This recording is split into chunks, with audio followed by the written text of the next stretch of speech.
Buongiorno a Good morning, tutti. everybody, my dearest friends. I would like to thank you for being here in this room for such a great event regarding peace and regarding interreligious dialogue. And I would like to especially thank the organizer, starting from the Foundation for Religious Sciences of Bologna, FSCIRE, for naming this panel with the title of an important initiative we have been promoting as the Italian Episcopal Conference, Mediterranean, a frontier, a border of peace. This initiative started in Bari in February 2020, and it will have also a second edition in Florence in February 2022. Well, in Bari in 2020, we started a shared path among the bishops of dioceses on the Mediterranean. Well, in Florence, we will have a second stage of this community appointment. This summer, Bernard Schultz, president of the Fondazione meeting, well, he interviewed me and he defined the meeting of Bari as a sort of record. In fact, it is since the last of the since many centuries, we have seen a lack of dialogue when it comes to ecclesiastic dialogue. Well, it was such an important thing, putting the bishops together, joining the bishops together with the end of the Roman Empire. For Christian churches, the Mediterranean basin has been a theater of distancing, of fragmentation, and of detachment. The most telling example was the end of the ecclesiastic unity between the Western and the Eastern world. The Mediterranean basin kept on being a very important religious lab from a cultural and from a scientific point of view. We are now at a stage in human history in which we can further allow that new dynamics, that new difficulties make us enemies rather than friends, because the ongoing situations require joint action. Otherwise, we are going to multiply and to increase tensions. And these tensions are going to repeat and repeat everywhere, are going to happen everywhere. Just think about migrations. Just think about the problem of water or energy issues. Well, the Second Vatican Council provided us with precious and important tools. In fact, we needed to say thank you, and thank you for these tools. Well, we have to dialogue at an interreligious scale, at an ecumenic scale. All these tools are not only necessary and needed to face the theological matters, they are also important if we want to solve the problems of mankind. Well, the Mediterranean basin is a very important reflection of all these sides of religion, and the common coexistence and invoked by Pope Francis and the great Imam Al-Azhar are about this. In fact, we are talking about a very important, a very important historical act with a prophetic value. Giorgio Lapira, thinking about the triple family of Abramo and thinking about the Mediterranean and, as a huge lake of Tiberiade, well, he started this process. He defined it, turning crusades upside down, upsetting crusades. Well, this process was inspired by a reflection in depth, because you cannot look at the sea just focusing on the surface. You also have to focus and to observe the streams in deep water. Well, Lapira loved the sea. He was a seaman, and he liked doing this metaphor. Well, these metaphors. This reasoning were supposed to put an end to the colonial era. At the Italian Episcopal Conference, I always suggest this to the Italian Church and to my brothers and sisters.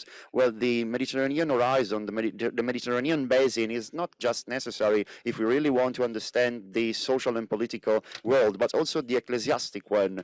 From this standpoint, at a symbolic level and at an hermeneutical level, I think that the interventions, the speeches of Pope Francis on the Mediterranean are crucial, and also on peace and tolerance. I would like to list and to recall the speeches made by Pope Francis in Lampedusa in 2013, when he was at the beginning of his mandate, the meetings in Bari with the patriarchs of Middle East and with the bishops of the Mediterranean basin, or from a doctrinal point of view, we have already mentioned a document related to human brotherhood.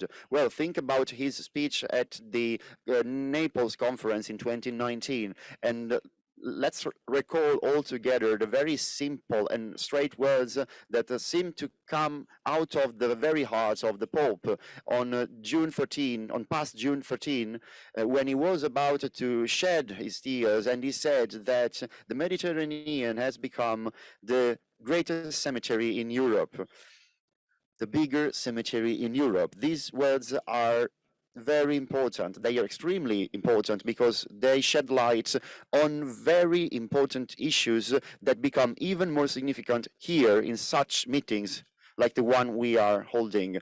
First of all, the centrality, the central role of the Mediterranean in the contemporary world.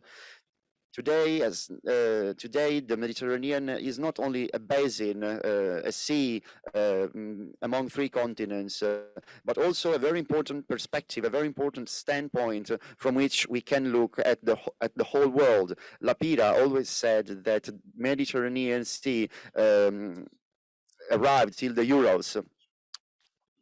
Well, on this sea we have three faith, three traditions, three religions that along centuries they have shaped the whole Mediterranean basin. And in the Mediterranean, as it was said, everything merges up and everything becomes like a new reality, like a new world or puzzle. Well, in spite of the fact that the central role of the Mediterranean was determined by the three Abraham religions, as I wrote last month, the Mediterranean is always characterized by a pervasive economic globalization, and this globalization becomes a dangerous indifference when we lose our focus and we stop focusing on the poor and on migrants. From this point of view, unfortunately, the Mediterranean Sea is a sort of point of observation from which we can look at the world. Is a sort of kaleidoscope. That's why we, the Christians and the Catholic and all the followers, have to be present, have to be there in the Mediterranean, not as a mere presence, not as just observers, as witnesses. We have to be there as a living prophecy of the love of Jesus Christ and as a witnessing of the unleashing power of the Gospels.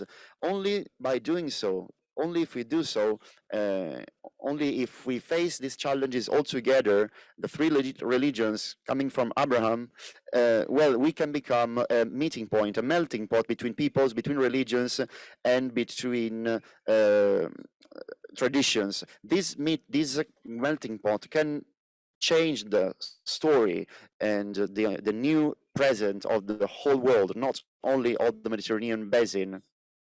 I deeply think that we can name Mr. Lapira the Holy Mayor of Florence. Thank you very much. Grazie. Thank President Bassetti for this introductory guidelines and comments on the issue of today's session, which is the Mediterranean, as you know, as with this image of a frontier or for peace. If I may just take few points of this introductory remark, the question of even underline how the conference of Italian bishops have been trying to follow this issue in an intra-faith debate, trying to also see how the unity and diversity of religious communities, but also of East and West, of modernity and tradition, can be part of a challenge and part of a debate and part of a meeting and a dialogue, and eventually of a cooperation that might help and facilitate solutions to overcome misunderstandings, conflicts, violence and hatred, and rather develop once again better ways of and approaches for people, regions, cultures and believers to be part of this process of the Mediterranean, not only as a symbol but also as a place of where, as it was mentioned, we are not foreigners, we are not tourists, we are not only migrants, but we are part of citizens and believers that are in this process of humanity and diversity, but in unity and respect of each one's identity in dignity. I think this of course, this was also part of, as it was mentioned, the Abu Dhabi in 2019 declaration of Pope Francis with the great Imam of Sheikh Al-Azhar Ahmed Al-Tayyib about the symbol, the universal symbol of brotherhood, of fraternity, might be an inspiration for this session, and I'm very glad to thank the Italian government as the presidents of this year's G20 and of this Interfaith Forum for focusing today on this Mediterranean. We will have 7 very distinguished speakers in this short session, and unfortunately, but they will have not so much time to show their experience, their wisdom and their guidelines on such an important subject, but at least the idea is to have this kaleidoscope, this plurality of experiences of wisdom and of knowledge that can eventually inspire policies and solutions on this issue. The first speaker is His Eminence Angelos from the Coptic Orthodox Church in the United Kingdom. We have been sharing the first spiritual, ritual, interreligious ceremony on Saturday, and I'm glad to listen and to give him the floor for his first remarks among the 7 speakers. You have 7 minutes, please, Eminence.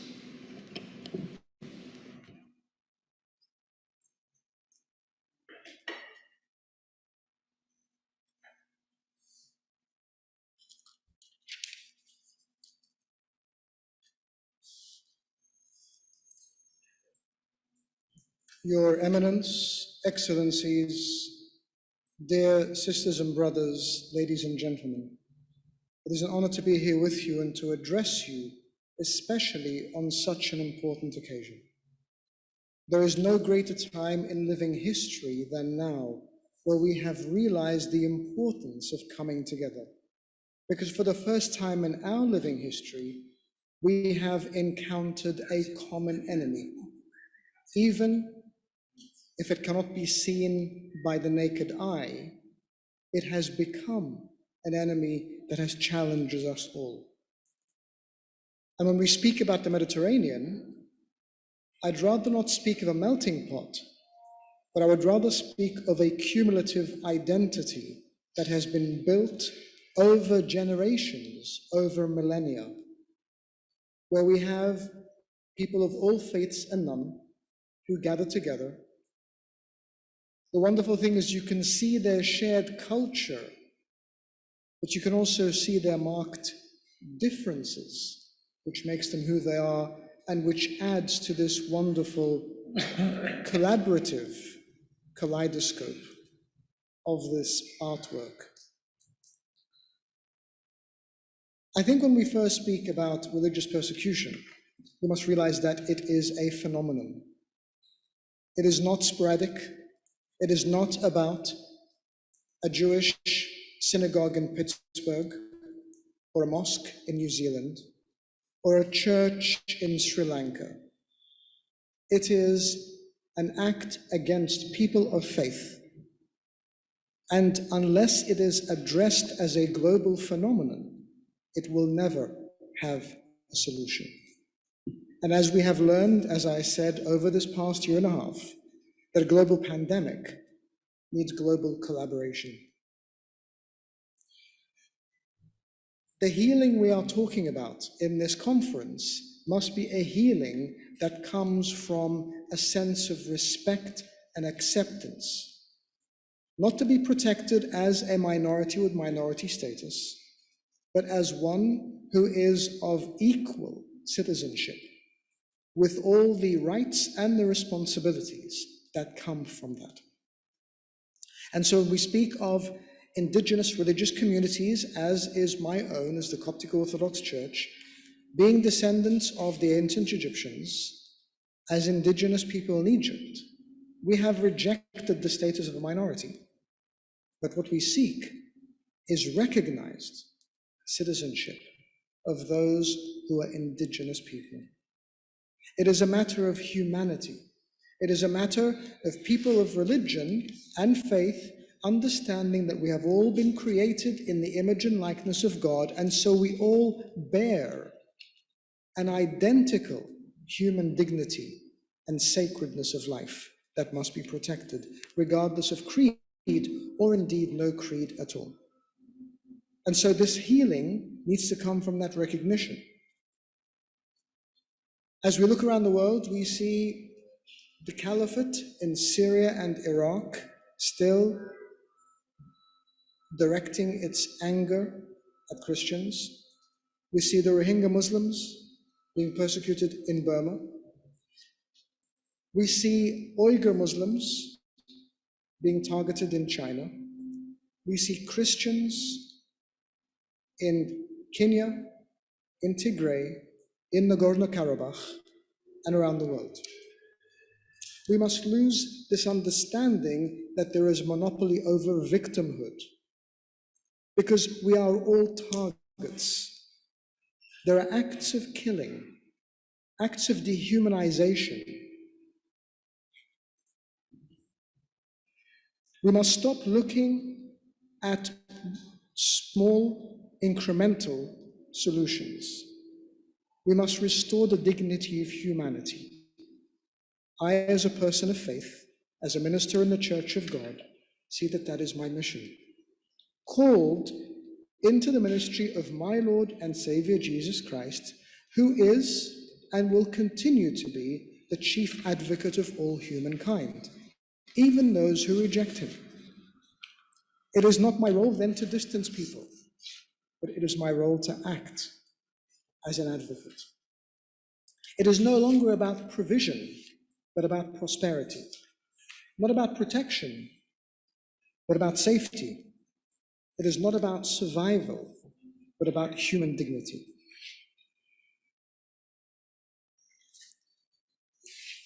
Our Lord God in the book of Exodus says, I have surely seen the oppression of my people, and I know their sorrows. I have come to deliver them. He sees, he feels, he understands, and above all, he acts. How many of us have sat in rooms like this over the past years, and yet we're still saying the same thing to the same global community? Action stands far superior to merely words, even if words are the starting point. What we must realize is that in a place where there is attack on a minority, that is usually a testing ground, because there will be violations on other religious minorities, persecution and discrimination against other groups. I remember in the 70s, the late President Sadat was speaking to our late Pope, Pope Shenouda, and the Pope said to him at the time, don't think the Islamists are after us. We're just a soft target, we're a starting point. They want you. That prophetic voice was a decade before he was assassinated by those who said that they would support him. We must not be so naive as to think that we are away from the risk of that effect.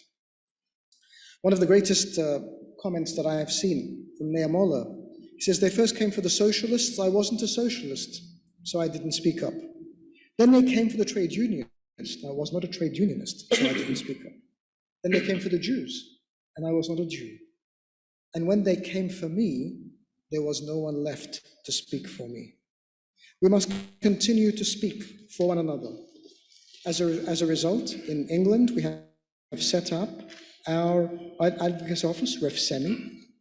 Refsemi is a Coptic word that means advocate, and a language that was to be eradicated over 1,000 years ago now stands for all people of all religions and none. Let us work together. Let us stand together. Let us act together.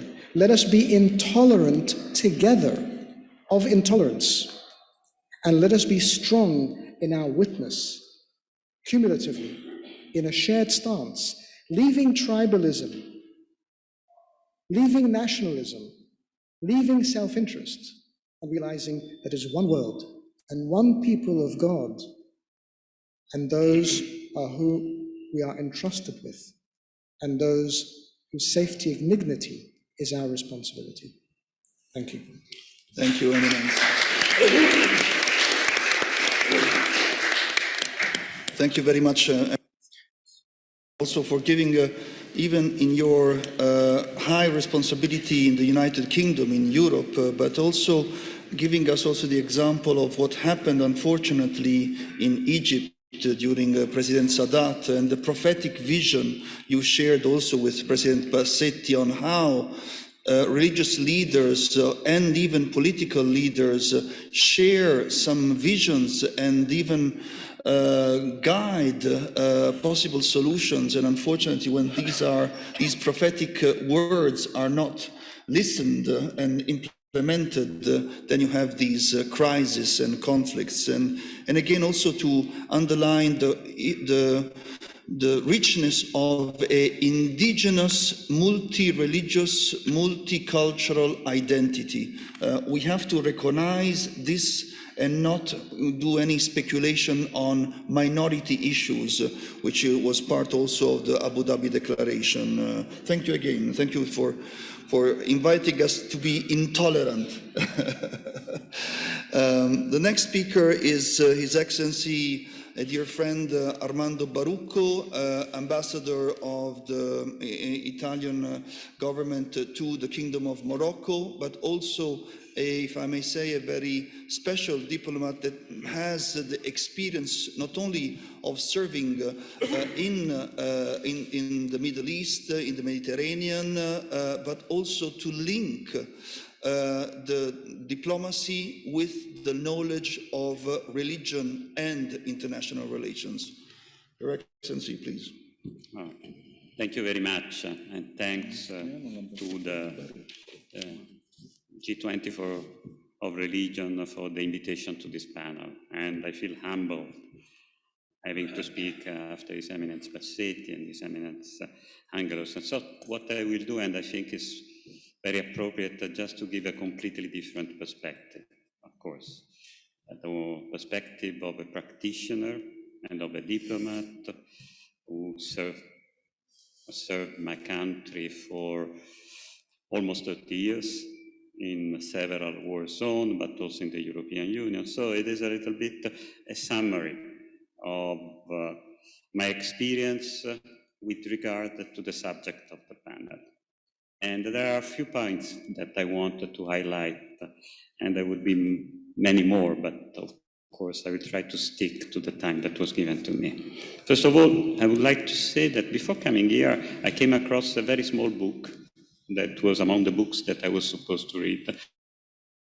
And it's a very small pamphlet by Umberto Eco. And it's a very small pamphlet about the enemy and the notion of the enemy.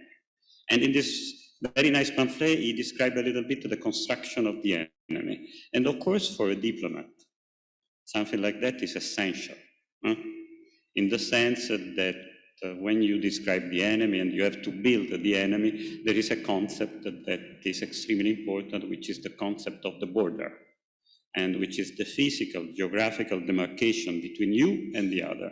And there is a very beautiful book that was written by a very dear colleague and one of the most distinguished and thoughtful diplomat that we had was Roberto Toscano, that actually was sort of speaking about this paradox of diplomacy, because diplomacy, and the book was called The Face of the Other, Il viso dell'altro. So the concept of the other, on the one side, is essential for diplomacy and foreign policy, and you help to build the other, that could be the friend, the enemy, the allied, the hostile, and you help to build also with this instrument of the frontier, of the border. But this is, as we all understand now, and through the process that led us to the European Union, and coming from a generation for which, traveling was a big thing. First of all, you needed a passport.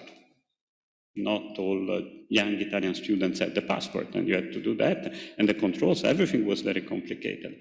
And then looking at what we do now, I would say before COVID, okay, it has made things more complicated. But until 2 years ago, it was more difficult to go from the periphery of Rome to the center of Rome than going from Rome to France or to Spain, okay. So things have developed in a way that is unprecedented in a very positive manner. But then we are still sticking to this concept of the frontier and the border. And especially for what concerns, the land borders, which are an essential part of the way in which we build the myth of the nation. And there is perhaps something that you would like to look into. You know that we are still disputing with France if Monte Bianco, is it Italian or French? And there are historians and people that are still discussing the issue. And we say that it's Italian, or of course, no, we say that it's in the middle. And the French say that no, the peak of the white of Monte Bianco is actually in France. So we are still discussing this kind of issue. And you can understand the importance that still have for foreign policy and for diplomacy, the notion of borders. And if I can say how wrong this is, especially now that we are sure that we have seen that the pandemic is actually put all of us in a situation of which cooperation is essential for all of us on very important global issues that has to do with the health and the survival of all of us. But this is even more wrong when you consider, of course, the sea borders. The same concept of sea border is something, you have the concept of something that is always moving, which is fluid, and you fix a border, which makes sense if we can consider the 12 miles. But then that doesn't make a sense of all when we begin discussing about resources and management of resources. And this is even clearer and more important when you consider the application of the notion of borders and, for instance, of the continental platform, of the economic exclusive zone in a sea like the Mediterranean. Perhaps few of you know that Italy decided after years and years and years finally to implement the economic exclusive zone in the Mediterranean. We were not late. The reason is that we consider it wrong from the beginning. But then we found ourselves in a situation in which everybody was implementing, and we wanted to give a different twist. The twist that our adoption of the economic exclusive zone should always be inclusive and should be negotiated, explained to all other countries that actually share. And there is a very important thing about the sea borders and the way you actually manage the sea borders. It has really to do with the dichotomy between exclusivity and inclusivity. Every legal instrument that can manage the borders in the Mediterranean should focus only on the management of the common resources. It's not about saying this part of the sea is mine. It's to do with we have these common resources that we have to manage together. And from that point of view, I really thank His Eminence Bassetti for remembering, the sentence of Professor Lapira about the Mediterranean as a huge lake, or how the Romans and the Arabs call it, the Middle Sea, the Sea of the Middle. So a very important point, and it is very much about our job, is inclusivity and the idea of knowledge and understanding, because you can be inclusive if you understand the other and you put your priority in understanding what are the priorities, the needs, and the interests also of the other. And this is very much what our work is. The work of a diplomat is really being aware of, without being naive, without being prejudiced, but it's really about understanding in a negotiation and in the practice of diplomacy, who is the person that you have in front of you? What are the main interests and the structure of the society, what we can call the matrix of their own society, and the way the decision-making process and the people work. And from that point of view, but I don't want to take too much time, I really suggest for those of you who haven't read it, a key piece of diplomacy, which is the so-called Telegram X by George Kennan. It is supposed to be the pillar of the doctrine of containment and then of the Cold War. It is mainly an exercise in understanding. And Kennan, that was actually one of the main, actually was one of the main scholar and the diplomat who actually wrote the Marshall Plan and contributed to the Marshall Plan. He was interrogating himself about, we have in front of us this incredible enemy, the Soviet Union. How can we understand better the strength of the ideology and what we can do actually to cope with that? And also it was an analysis of the situation, of course, of Europe post-World War. So, having said that, everything that we do as diplomat and in foreign policy has to do with building instruments that are actually appropriate for our purpose and objective. And to do that, it is essential to have a clear notion and understanding of the other, of other societies. And as I said, never naive, never prejudiced. Try to have the clearer possible picture. And on the basis of that, this is something that in my previous capacity as policy planner in the Ministry of Foreign Affairs, we developed a series of instruments.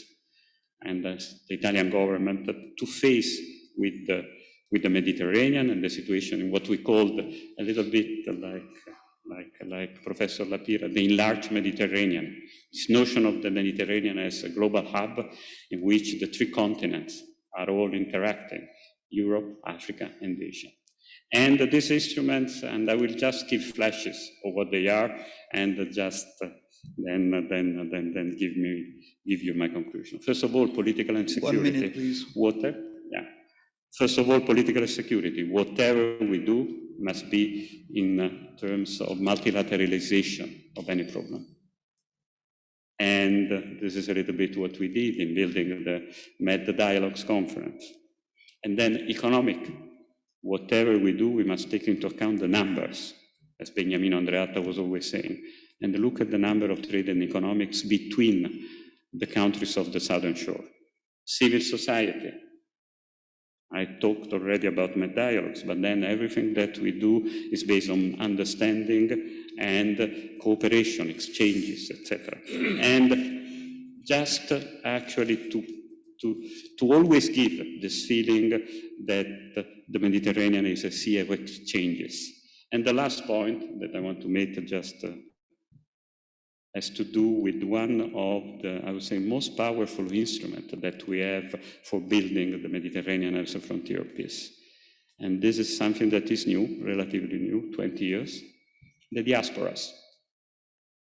look at the influence that the diasporas in Europe have in their own country. I had the experience of being in Sudan and the revolution of 2018.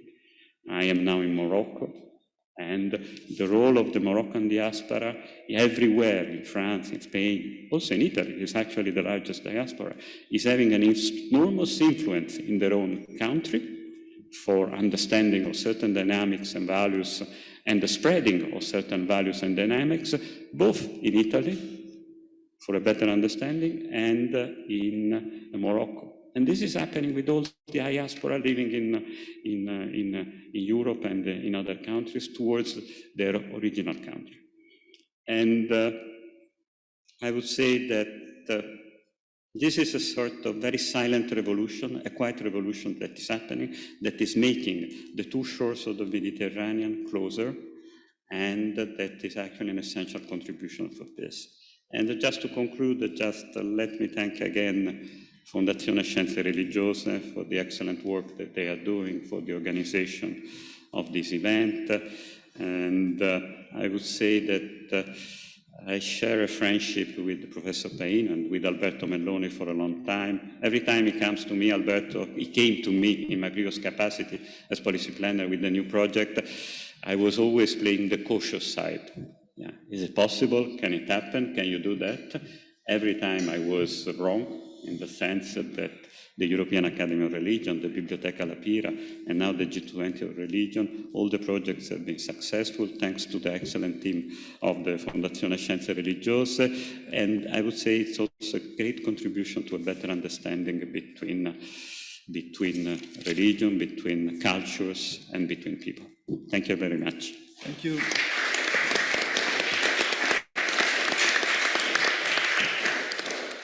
Thank you, Excellency Ambassador Barucco, and thank you also. I like this reference of our common friend, Ambassador Toscano. He actually, in his book, he mentions on one side, that you said, the borders, but also the image of the other, because sometimes in the Mediterranean and elsewhere as well, our imagination of the image of the other, if we think the other is an enemy, we create this image. And Roberto Toscano mentioned this, quoting some poets.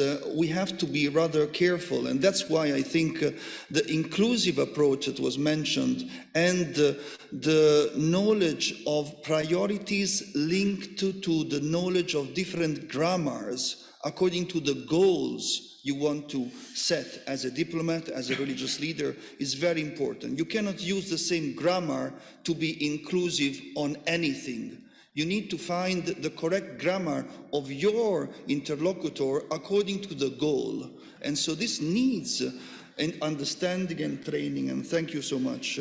Our next speaker is His Eminence Cardinal Bettori, Archbishop of Florence, of course a distinguished member of the Italian Council of Bishops, and you have the floor.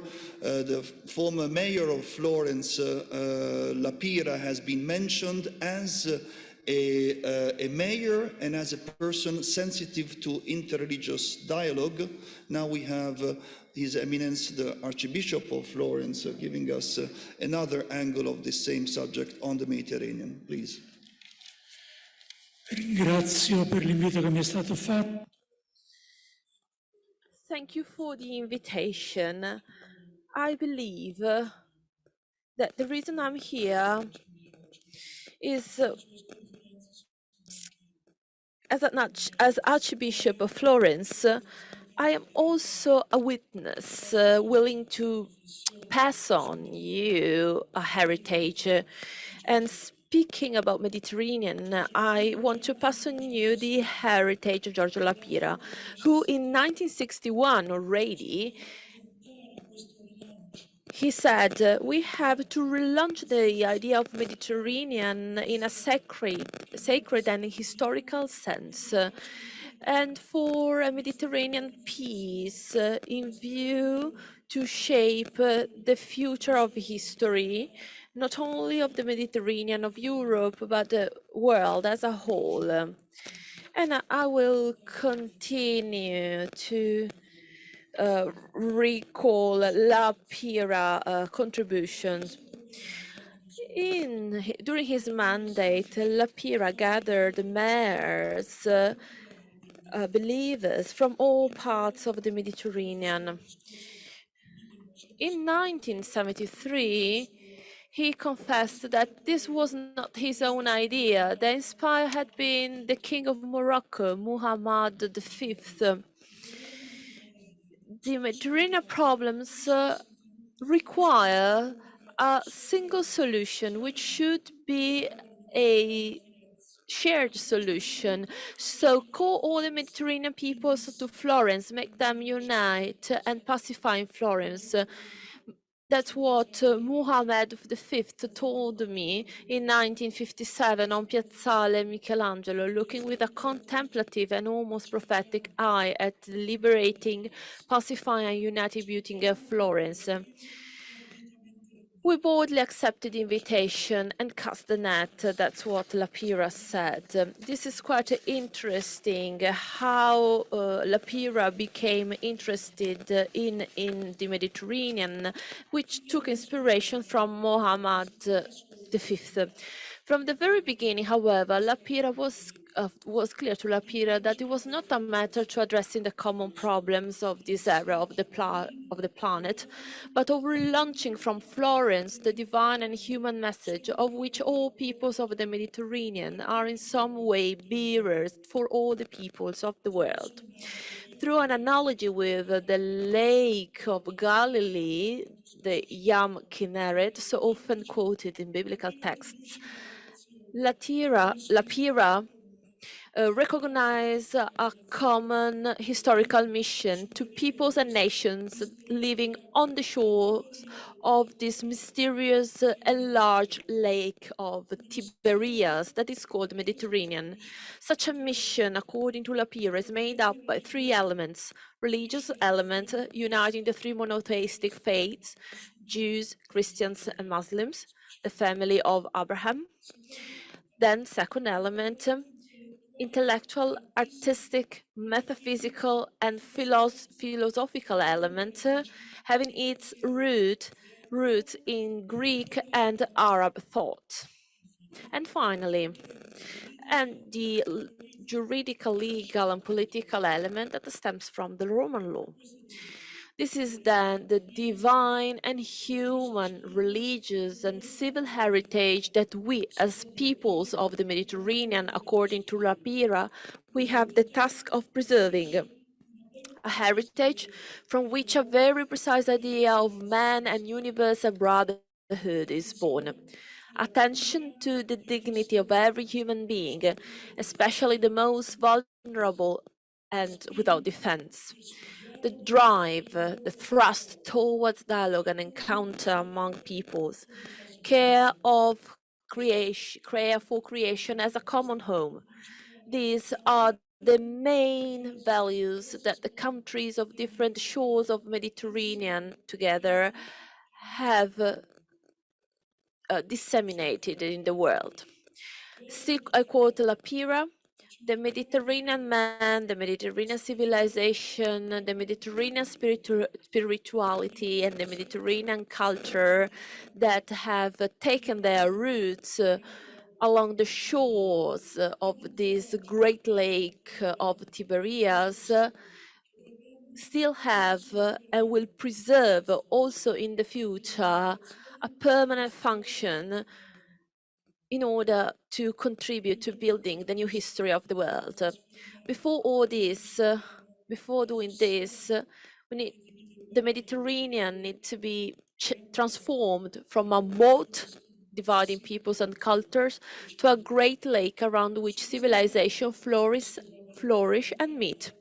On this sea, La Pira said that Italy is a bridge on this sea and therefore he has a role of mediation. He is a place, a crossroads, a meeting point between north and south of the world, east and west. And for Florence, the city of the beauty and dialogue, this represents a particularly heartfelt mission. Lapira also wrote to the King of Morocco, Mohammed VI, and he wrote him, "We in Florence, we do not tire of working for peace. We hope this way that serious confrontations in the world will be tackled for the well-being of all peoples, for the prosperity and spiritual elevation of all peoples. In all these, the role of religions is crucial. It can be in a negative sense when religious differences become the pretext to trigger conflicts that have actually different reasons, like geopolitical, economic, social reasons, but they can also be for good, because the encounter and dialogue between religions can open a new deal, a new time. This concerns in particular the encounter between Jews, Christians, Muslims, whose coexistence in this limited space on shores surrounding a small sea represent a serious responsibility before the whole for the whole humanity. Lapira also said, in a moment that was marked by bitter conflict, as the one we are living in today, he said this word, and I really hope that these words can resonate because they're very timely. He said, "And let this peace come among the children of the same patriarch, Abraham." We know that Abraham is passing the blessing of God on his sons, such as Ismail, and from Ismail to all the Islam Christian people. So this creates a sacred image of the history which justifies the shared commitment of Christian, Islamic, and Jews. We are all blessed by the same God, and we have the duty to pass this on the other peoples. And I still quote Lapira, "It will not only be peace among the children of Abraham, but it will also be the rainbow that announces forever for the whole world the end of the deluge, the war, and the definitive beginning of the new historical age of the world." So he said that in 1968, when after the Six-Day War. So thank you very much for your attention. Grazie Eminenza per questo esempio simbolico. Thank you very much for this symbolic example you have experienced, and also some universal reference if we think about the way you made a reference to metaphysics and spirituality together with philosophy, arts, and so on. But you made also a differentiation when it comes to religions, when it comes to Abraham families, and the role played by law and politics as an interdisciplinary relation. So thank you very much for this very tangible example regarding the former mayor of Florence. Morocco trying to establish this first network as an example for the Mediterranean. Our next speaker, His Excellency, our dear brother Khawatmi, Radwan Khawatmi, member of the board of directors of the foundation of the Aga Khan, will probably give us another concrete and symbolic example of how in the Mediterranean the foundation of the Aga Khan and his experience might enlighten new solutions. You have the floor. Thank you very much. Thank you. Thank you. Grazie, fratello Yahya. Eccellenze, signor ambasciatore, cari amici. Ambassador, Excellencies, my dearest friends, for years I've been participating in national and international meetings where the issue of peace in the Mediterranean is discussed and debated. But unfortunately, the situation in the countries bordering the Mediterranean remains dramatic, if not disastrous. The Arab countries in the Middle East and North Africa plunged in the abyss of war in the last 10 years. And in some of them, the doors of hell have opened, turning them into a fertile ground for religious fanatism, extremism, and terrorism. Observing today the countries overlooking the Mediterranean Sea, we sadly notice the following. In Palestine and Israel, and in the bordering countries, a war has been going on continuously for 70 years. Absurd conflicts have been fought with hundreds of thousands of dead and dramatic consequences on their economies and the impoverishment of their population. In some countries, the investments in the military surpass by 100 of times the ones destinated to healthcare and education put together. I wonder which results were produced by these wars. Nothing aside from all damages. Today, Israel is still in conflict with Palestinians, even if there are some timid and shy initiatives for peace with some of the Arab countries. These 70 years of conflict could have been avoided going back to the original agreement between two states with two peoples. It is time to launch an initiative on an international level supported by the United States and Europe for with the goal of a lasting peace, ensuring the security and the safety of the State of Israel and a sovereign state for the Palestinians.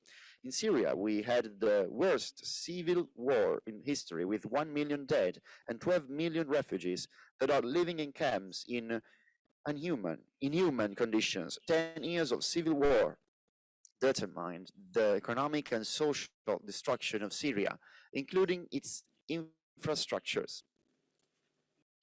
In Yemen, the war has been going on for 9 years, bringing destabilization of the whole Arabic Peninsula, where the fires are getting closer and closer to oil wells. Iran is in a situation of permanent Cold War with the bordering states and especially with the Americans. In Lebanon, once considered the Switzerland of the Middle East, today the income per capita is lower than the one of Bangladesh.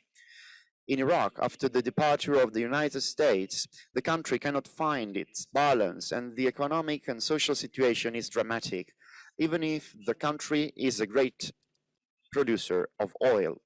In Libya, and I'm making a list of all the Mediterranean countries, well, in Libya, peace is still a mirage, and its factions are still fighting against each other.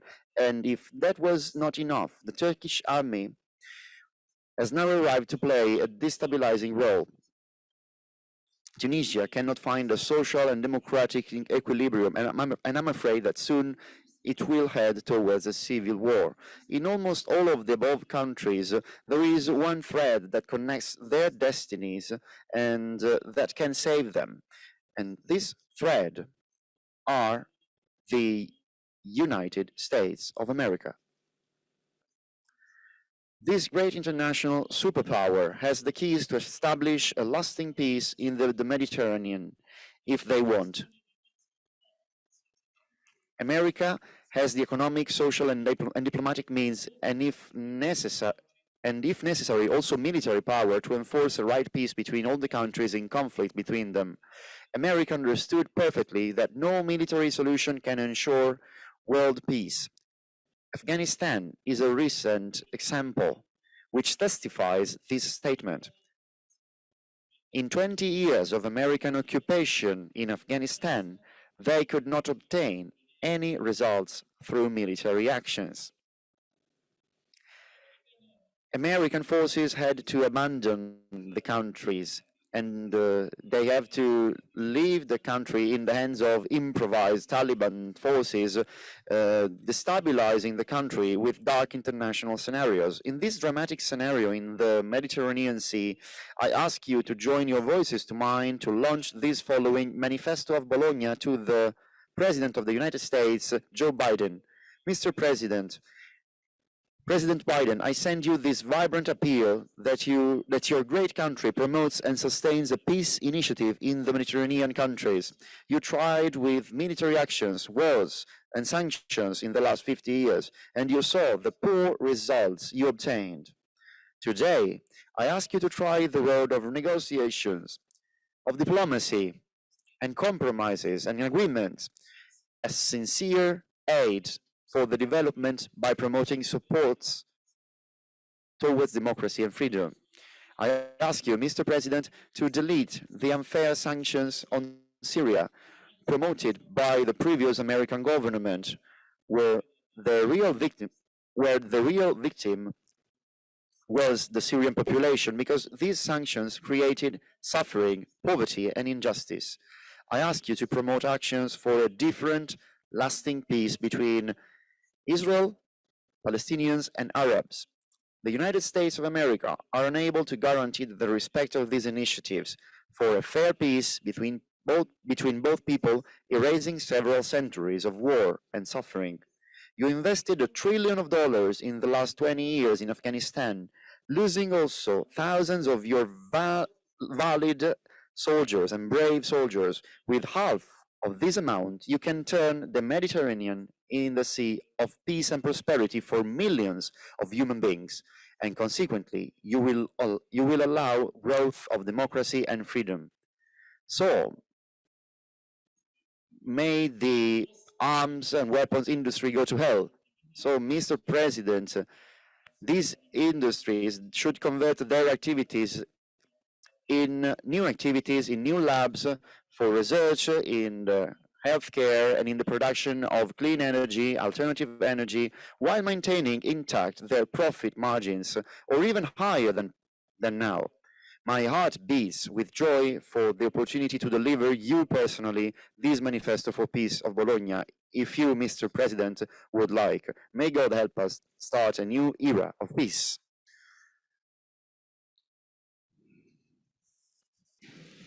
Thank you, Excellency Radwan Khadmatmi, for this concrete manifesto for Bologna as a peace process for all the countries of the Mediterranean that you have been underlining, showing in this dramatic crisis. I think we needed also this voice of showing the sad and dark side of the situation, and of course trying to overcome this, but we need to know what actually happens. And I like also the way, if I may say, he mentioned what for.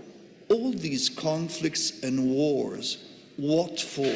And this is probably a very meiotic question that goes to international relations, but also to our colleagues, faith leaders, and trying to find a different and alternative solution to this violence. Thank you again. Our next speaker is an expert in these relations between religious dialogue, religious diversity, inclusive relations among different religious communities, and international relations, and if I may say, modern politics, also in John Cabot University in Rome, and he will be probably presenting, I think, among his experiences, a project that has been actually shared by his experience for the Italian Institute for International Politics, ISPI, on these issues with reference to the Mediterranean. Professor Driesen, please.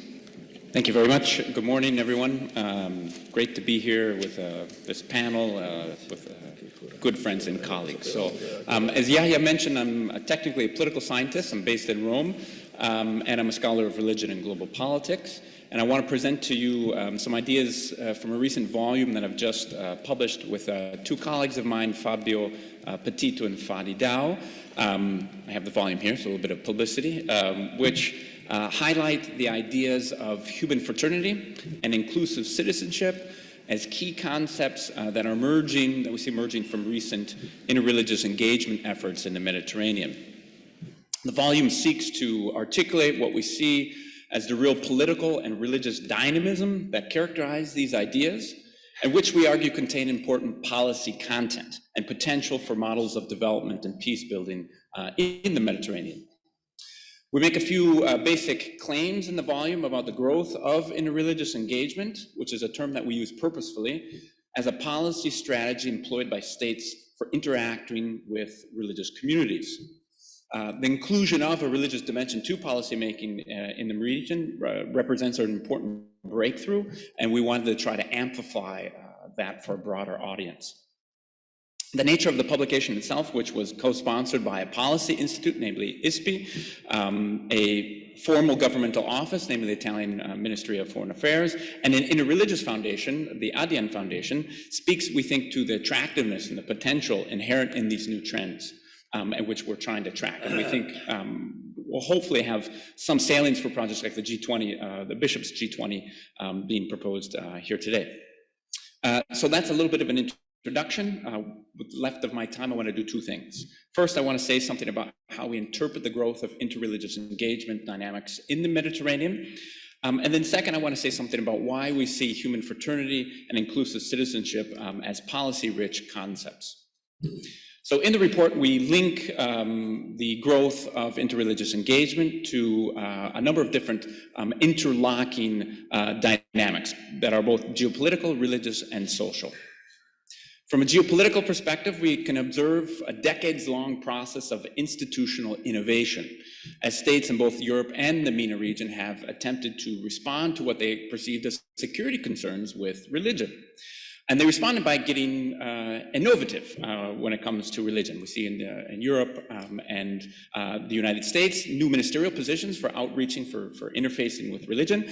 And in the Middle East, we see a number of new centers charged with doing interreligious dialogue, which were oftentimes sponsored or very close to the ministries of foreign affairs in their countries.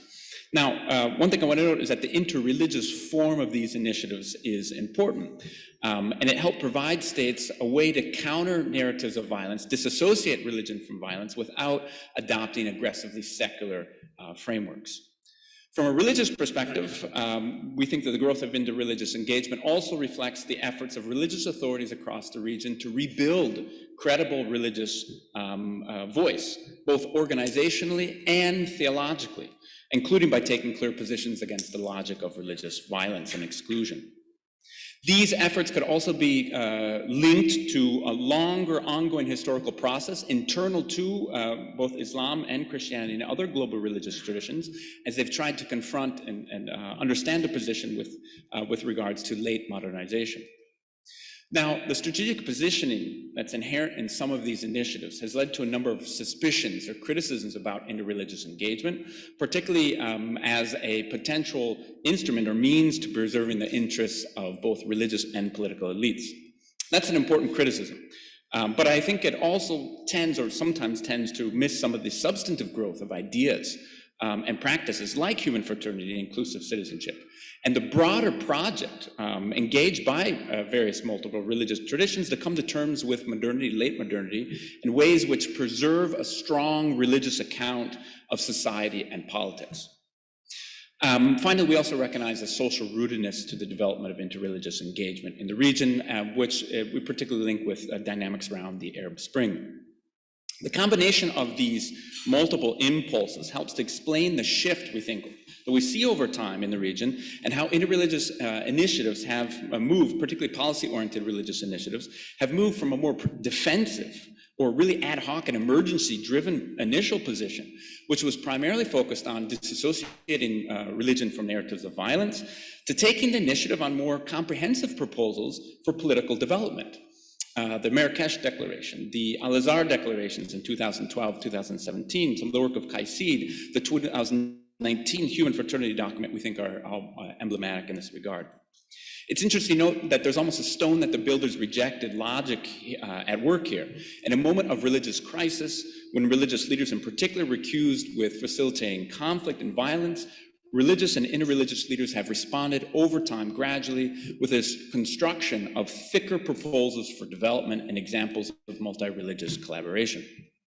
Human fraternity, we think, is an important example in this regard and responds, we argue, to a number of contemporary challenges associated particularly with pluralism. In their groundbreaking declaration, Ahmed Al-Tayeb and Pope Francis present human fraternity as the commitments which they pose as religious duties that individuals owe to others as individual beings, as fellow human beings, not simply as fellow religious believers. Now, they make it an interesting move here, I think, and I would argue that they essentially reclaim or re-articulate a classic public function of religion in society, namely that of mobilizing social solidarity. Now, many of you perhaps have been inspired or provoked by Jürgen Habermas's work on religion and his formulation of the post-secular. One of the things that continues to strike me about his thought, both him and other scholars who are become more open to the role of religion in the public sphere, is the way in which that openness has been driven by a fear of a broad decline of communal democratic commitments, both in Europe and in ways that have parallels in the MENA region. In other words, many scholars today recognize that our political crises can also be understood as crises of solidarity, which are characterized by a lack of democratic fraternity.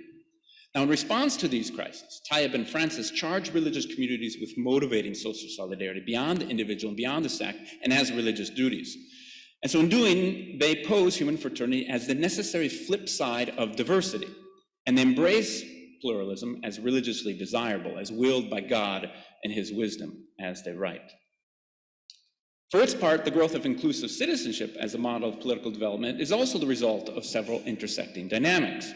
One element propelling that dynamism forward includes the evolving response of religious communities to violence against religious minorities, as we see, for instance, in the Marrakesh Declaration, and engagement on the question of religious freedom, but also increasing attention to the political rights and participation of individuals, as pushed forward by the events and aspirations expressed in the Arab Spring.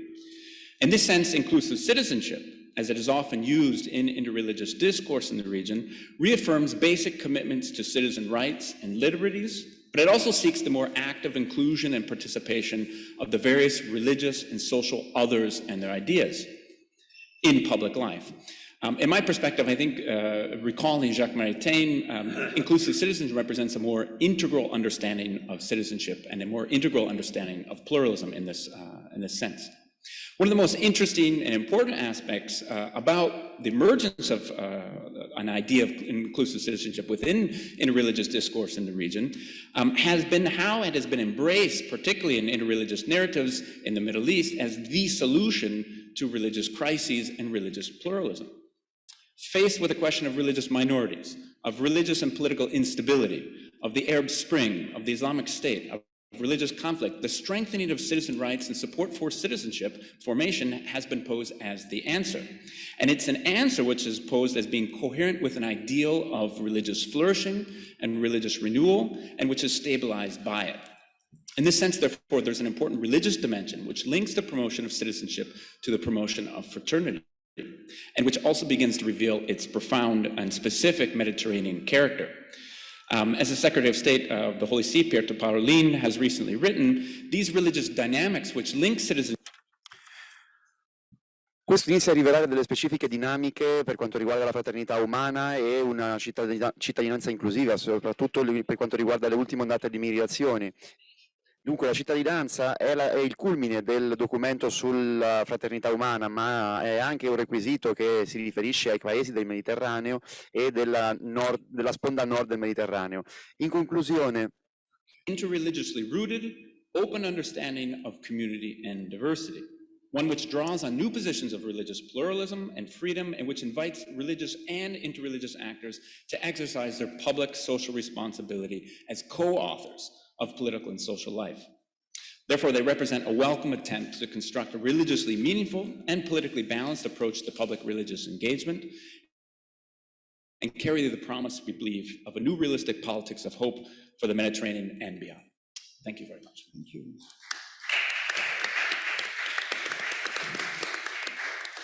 Thank you, Professor Andreessen. Thank you very much for this presentation of one of your recent works in your teamwork with the ISPI and Adyan Foundation, and especially also, if I may say, to the reference of the link between secular context, theological renewal, and so sometimes this gap between the theological grammar and the social grammar, and we have to try to find links to put these things not in conflict. Otherwise, it's really a misunderstanding of the situation of, as you mentioned, diversity and pluralism as key words to have to manage. Otherwise, it's, as Ambassador Baruch was mentioning, it's a homogeneous unilateral exclusivism.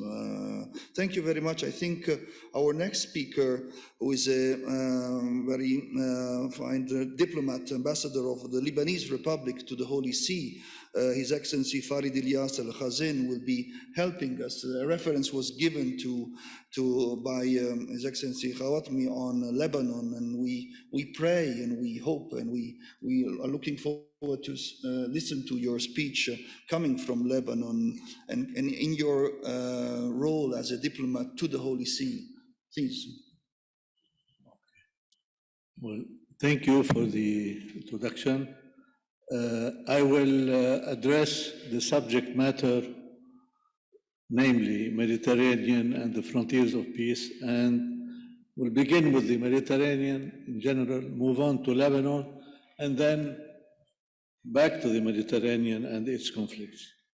On the shores of the Mediterranean, the frontiers of peace have been increasingly porous. And I will name names. In Libya, where warfare and chaos have prevailed since the collapse of state and society in 2011, conflict continues despite attempts to contain it. Bordering conflict, while pending circumstances, are increasing tensions between Turkey and Greece over Cyprus and other issues, including expected gas and oil resources in the Mediterranean, along with a planned pipeline project across the Mediterranean from Egypt to Europe. Tensions are also rising between Algeria and Morocco over Western Sahara. While Syria's conflictual issues are not over yet, Russia, though not a newcomer to the Mediterranean, established recently a large naval base on the Syrian coast in Tartus. As for the Arab-Israeli conflict, Arab-Israeli-Palestinian conflict, well, as you all know, there is no end in sight. In neighboring countries to the east and north, conflicts continue in various ways, with some conflicts involving non-state actors, armed non-state actors in Iraq, in Syria, not to mention, of course, the conflict in Yemen, or the ongoing war in Yemen. In addition, and a bit far beyond, Taliban's recent takeover in Afghanistan may provide incentives for radical Islamist groups to mobilize once again, irrespective of the course of events in Afghanistan following US withdrawal. These conflicts have had repercussions far beyond regional politics, for rivalries involve major powers, notably the United States, regional powers, notably Iran, and the US-Iran clash over Tehran's nuclear program has had significant global and regional implications for many countries in the region. Moreover, Turkey is another newcomer to regional conflicts, with an ambitious agenda that goes beyond traditional power politics, namely that of the Cold War era.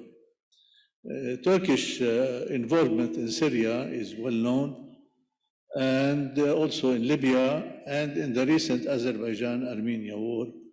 And in addition to this, deteriorating relations between Turkey and a number of Arab countries, notably Egypt and Saudi Arabia.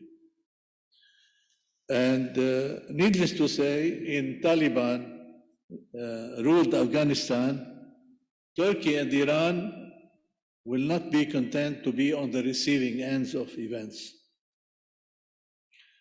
Now to Lebanon. In Lebanon, conflicts are of a different nature.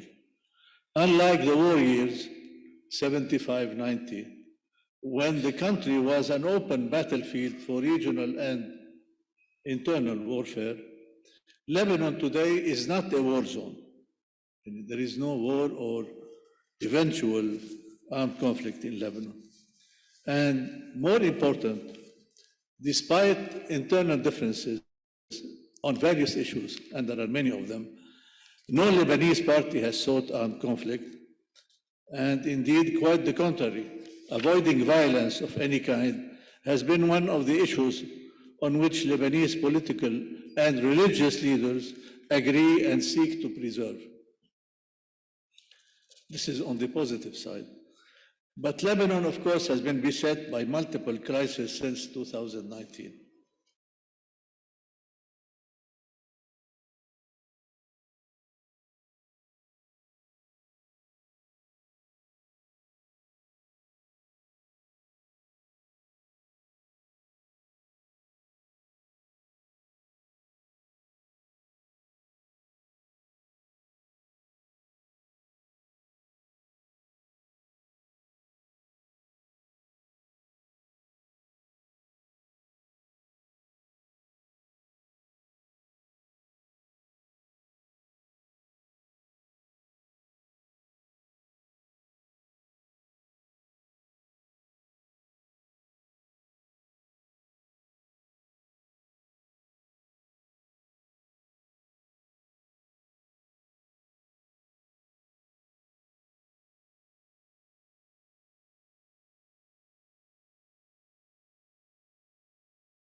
It's energy that is badly needed, of course, for the functioning of basic infrastructure, hospitals, and so on.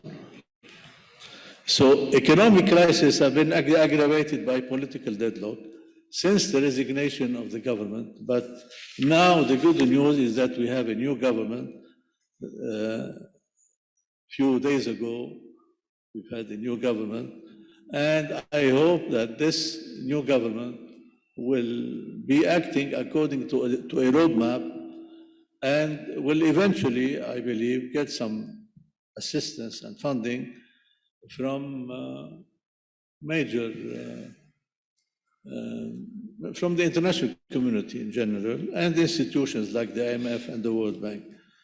At any rate, Lebanon's armed forces, particularly the Lebanese army,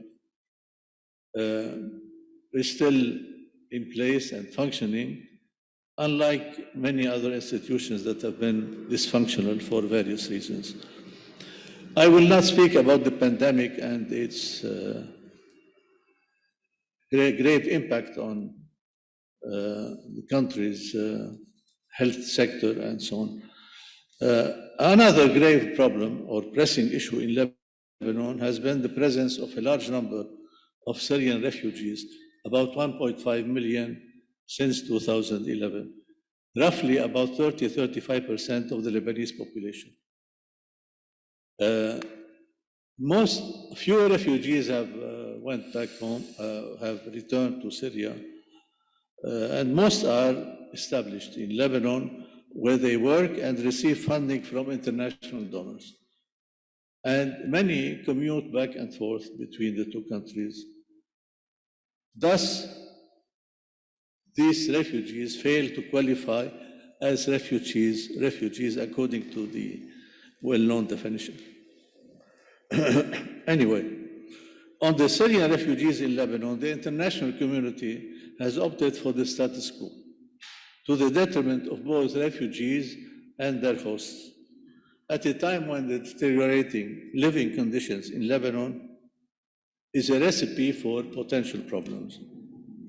As for Palestinian refugees, about 400,000 in Lebanon since 1948, the situation, of course, is no less alarming.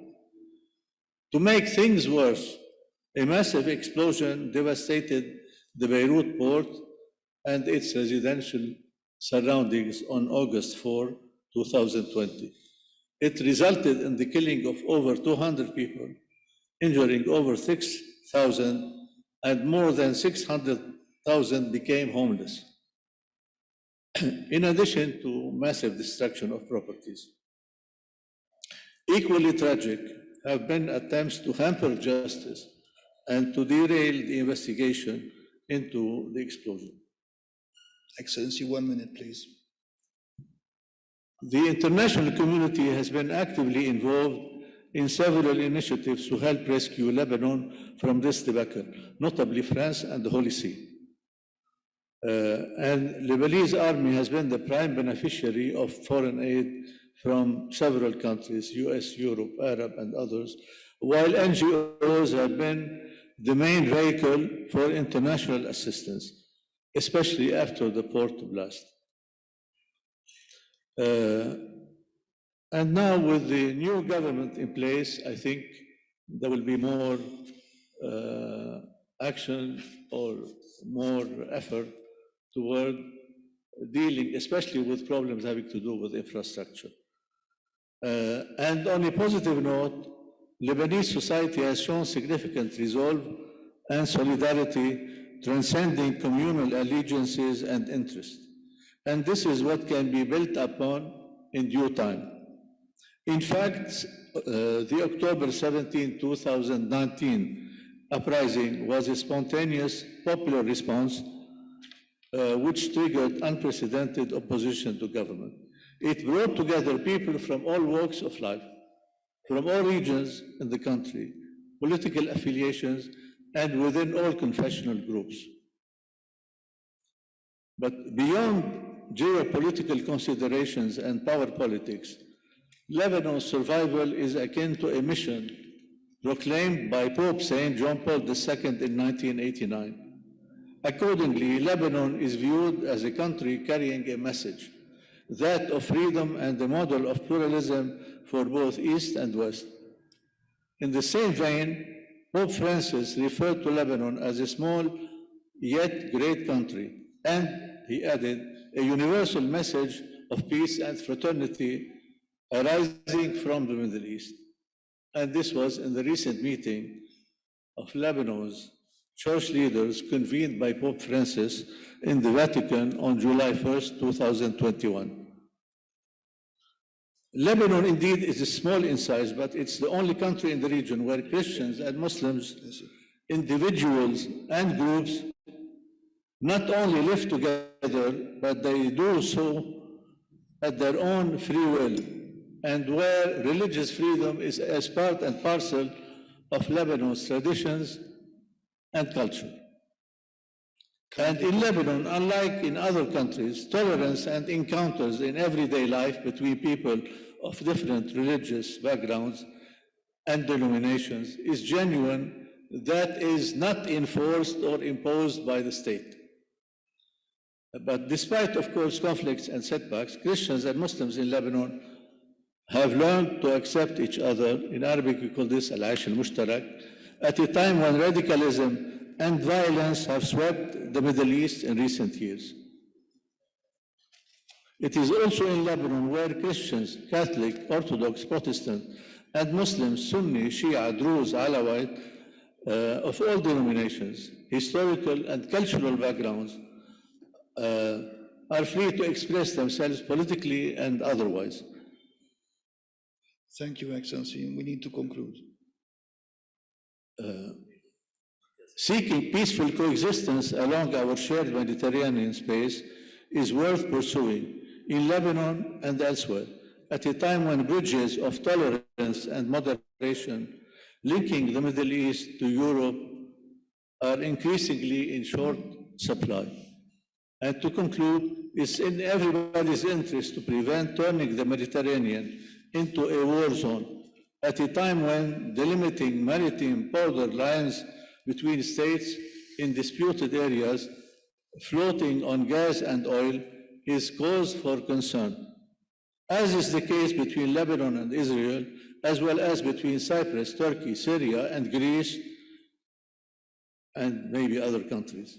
In the coming years, the Mediterranean will gain additional strategic significance, not only because of developments on land bordering coastal areas, but also underneath water. The frontiers of peace are now above and below sea level, an unprecedented reality affecting stability and peace across the Mediterranean, and by extension, Europe and the Middle East. And thank you for your attention. Thank you, Excellency.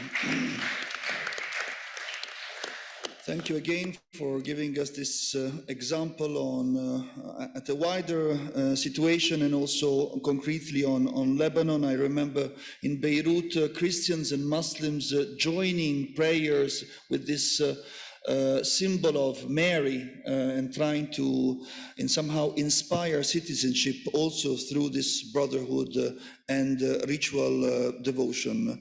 Our last speaker is Professor Greppi, who is the president in Sanremo of the International Institute of Humanitarian Law. This will give us probably a more juridical perspective according to his competences. And I'd like to take this occasion also to welcome a lawyer, Barbara Pontecorvo, who is actually linking somehow this session to her session, which was on discrimination and persecution and how to overcome anti-Semitism and Islamophobia or any kind of persecution. And I think that your added value in the juridical dimension with the humanitarian law might help us in our conclusions. Thank you.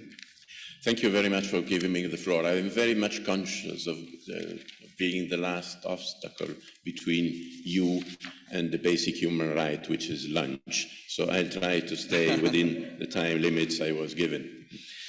Your Eminences, Excellencies, ladies and gentlemen, dear colleagues, as President of the International Institute of Humanitarian Law, I wish to warmly thank the organizers of this forum for inviting me to represent the Institute in such an important context.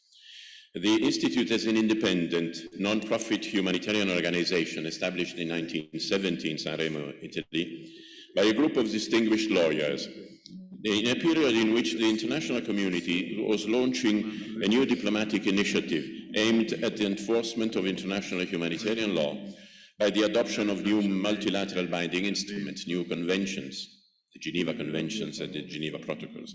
The main purpose of the Institute is to promote international humanitarian law of armed conflicts, international human rights law, refugee law, migration law, and related issues, by organizing specific training programs, roundtables, thematic seminars, and international gatherings.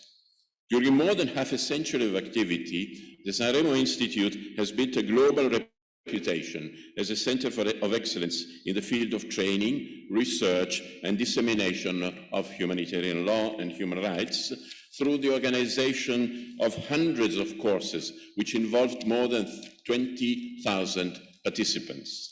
These are national and international practitioners, experts, officers of armed forces, diplomats, officials of international organizations from all over the world, and they contribute to what is nowadays recognized worldwide as humanitarian dialogue in the spirit of Sanremo. Such recognized worldwide commitment has contributed to the establishment of close collaborations with the most important international organizations dedicated to the humanitarian cause, like the International Committee of the Red Cross, the International Federation of Red Cross and Red Crescent Societies, the United Nations High Commissioner for Refugees, the Office of the United Nations High Commissioner for Human Rights, the International Organization for Migration, l'Organisation Internationale de la Francophonie, UNESCO, and NATO.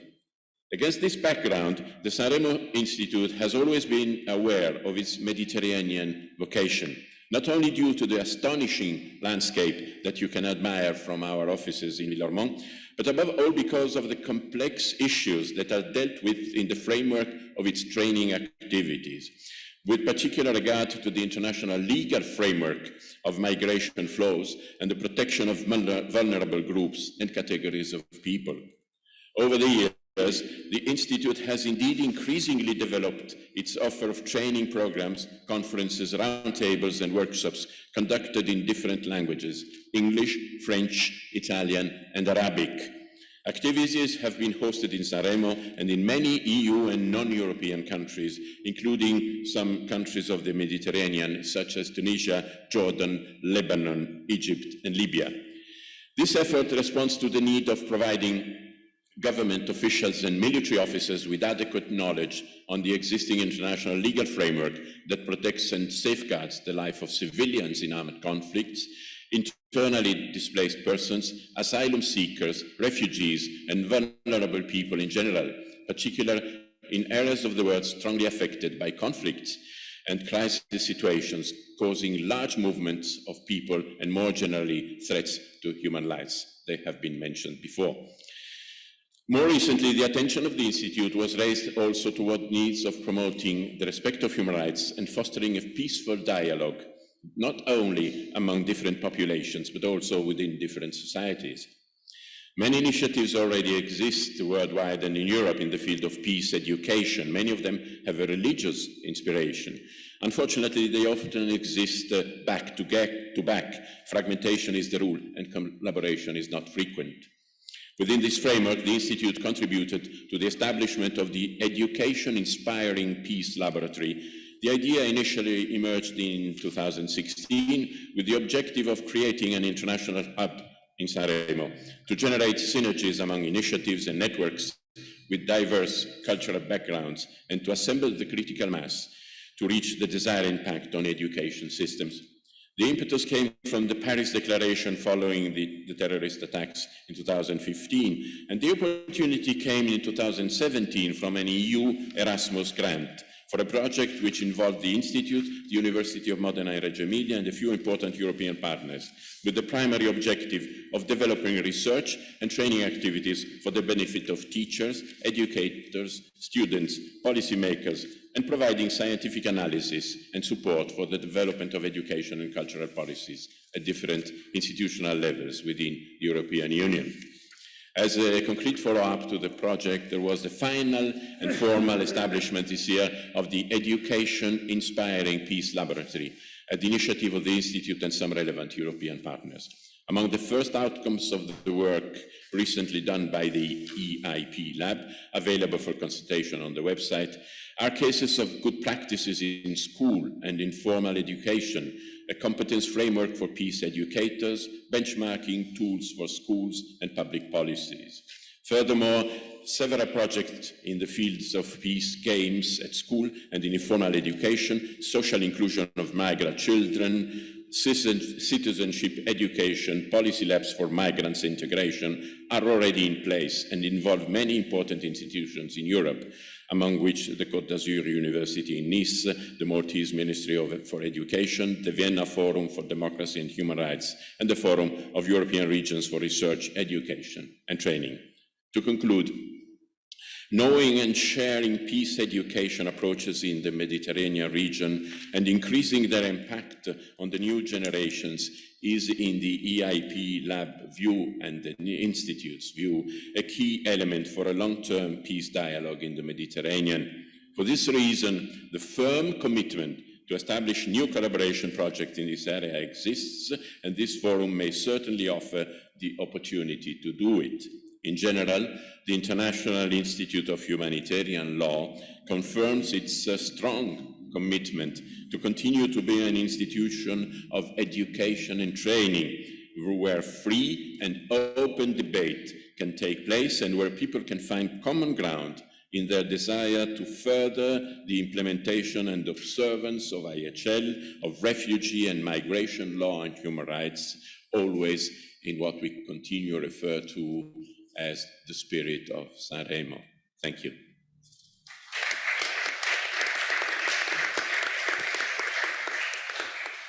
Thank you, President Greppi, for this other example that comes from another side of beautiful Italy, Sanremo, and also for, if I may say, pointing the concrete training example. The educational investment is very much needed to know each other, understand the differences, respect the relations, and develop possible guidelines and solutions in practical fields in the Mediterranean also, and as well as in Europe. Let me just conclude before passing to His Eminence President Bassetti for his brief conclusion with this. Maybe there is an example from Sanremo I like to highlight. I remember visiting this beautiful city in the Mediterranean where you can find a functioning Orthodox Russian beautiful church that was built according to the art and symbolism of the Christian Orthodox Russian guidelines. And in the same city, the last years of quite a difficult period of the last official caliphate and the caliph of the Ottoman Empire died in Sanremo. So you have this in somehow this small city in the Mediterranean in the sea where again Ambassador Baruch mentioned where is the border of the seas, and so again there are cultural artistic symbols where each one has his own identity, and the same city can host and respect and give dignity to believers of different identities in this Mediterranean, even in the north and in the small city of Sanremo. I think this is a multidisciplinary, intercultural vision, a symbol of church, of life, of diversity, but also of meeting that might hopefully with the help and experience and the wisdom of each one of you inspire a new season also for the peace of the Mediterranean and also for the respect of borders, of law and jurisprudence, but also of the other if I may say, orientations of culture and spirituality, because all of these, as the example that Archbishop His Eminence Vettori mentioned of the Mayor Lapira, I think these are actually the guidelines we might like to implement and to see each one of us in our own context. Last words and conclusions to His Eminence President Bassetti of the Italian Bishops' Conference, that is the organizer of this session, and my thankings goes, of course, as well to Professor Melloni of the Fondazione for the Studies of the Science of Religions as the official organizer of the G20 Interfaith Forum and of this session. Thank you all. Please.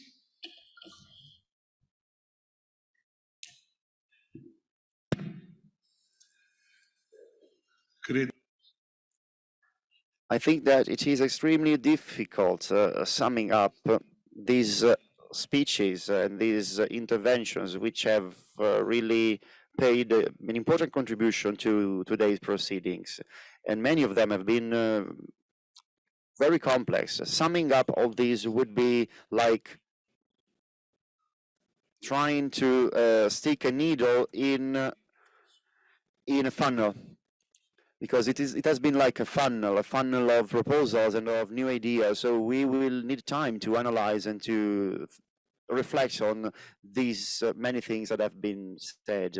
If I may use the word to conclude, I would like to sum up with 3 words our proceedings. The first word I would like to use, and that we often use, even the Pope often uses, but that we should probably think more thoroughly, is the topic of outskirts.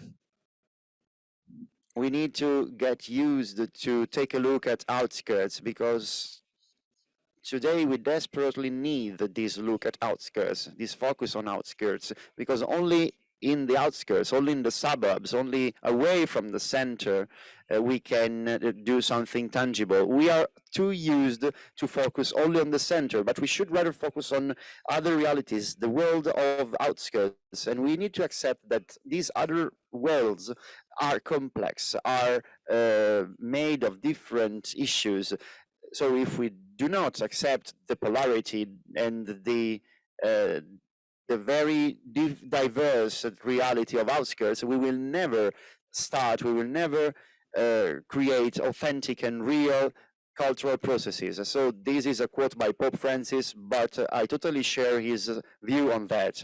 So we need to focus on human outskirts, human suburbs at a geographical scale, at an existential scale. Well, the main effect of this is that we realize that we are outskirts as well. We are human suburbs as well. We need to be aware of that. If we really realize this thing, and if we want to mention the second point, which is that we are outskirts, that we are suburbs, then we will avoid those behaviors, those inclinations, which is a flaw, which is always a common flaw, and it has always been a flaw inside the church. And this is the risk we have of being self-referential, of focusing too much on ourselves, neglecting all the rest, neglecting the outskirts. For example, I think that many people are sort of smashed and quenched by the Western modernity, by the Western globalized world, and maybe we have not acted thoroughly and properly. So many of us have a too quenched view from, we are too influenced by our standpoint, by how things are in the Western world. And we approach the rest of the world, we approach the rest of the problems with our approach, with our method, with our Western method. Today, everyone says that we live in a secular world, so nothing different can be made. This is the only way to proceed, using the Western method and being self-referential. Well, the last thing I'd like to say, and that is very painful to me, and I will say that as a man of religion, is the concern about young people. Young people think that we can't understand their needs and they feel us as very distant. And often we say that young people are too far away from religion and that they are too influenced by consumerism, by globalization, by the Western style of lifestyle. Well, we need to find the right balance. Obviously, well-being is a main trait of our society, and there are different factors bringing young people away from religion, but we should make them understand, help them understand how to be a gift for the others. And I will say this as a bishop, we are running a risk, the risk of not spreading hope among young people. So these 3 points, these 3 remarks: outskirts, we shouldn't be self-referential, but we should rather be more open. And especially this last point, the third one, is starting by the youth, starting by new perspective, promoting religion for the youth. Thank you very much.